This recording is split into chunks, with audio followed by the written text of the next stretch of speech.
ce mercredi 10 novembre, François Hollande a témoigné à la barre, pendant plus de 3 heures, lors du procès historique des attentats de Paris du 13 novembre 2015. L'ancien chef de l'État était l'invité de Yann Barthès ce jeudi 11 novembre, dans Quotidien et a évoqué les différents points qu'il a abordés lors de sa prise de parole la veille. Et il y a notamment un moment qui a fortement marqué le journaliste de l'émission, Azzedine Ahmed Chaouch, lorsque François Hollande a échangé avec l'avocate de Salah Abdeslam lors du procès. C'était plutôt à la fin de votre témoignage, il y a eu ce moment fort, un peu virulent comme témoignage et là Olivia Ronen, l'avocate de Salah Abdeslam, vous pose une question assez simple, commence-t-il par indiquer. Une question simple, certes, mais lourde de sens. Y a-t-il eu des victimes collatérales qui ont fait suite aux frappes de la coalition de la France?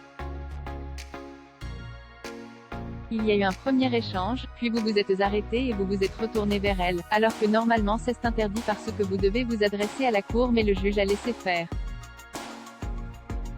Vous lui avez dit, mais si je vous réponds oui, ça voudrait dire quoi? Que ces victimes collatérales légitimeraient les attentats qu'il y a eu en France? Lui a ainsi répondu François Hollande. Un moment qui a marqué l'ancien chef de l'État, ce que je ne voulais pas laisser penser, donné comme une forme de justification. C'est qu'au prétexte qu'il y aurait eu des victimes collatérales. D'une certaine façon nous aurions commis des massacres.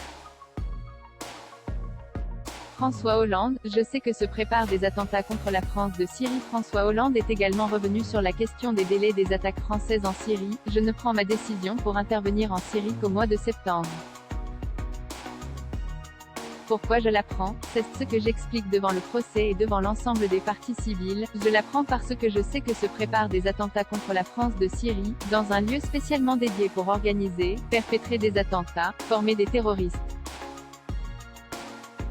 L'ex-président de la République précise aussi sur le plateau de Quotidien, les raisons pour lesquelles notre pays a été touché par les attentats, pourquoi nous la France.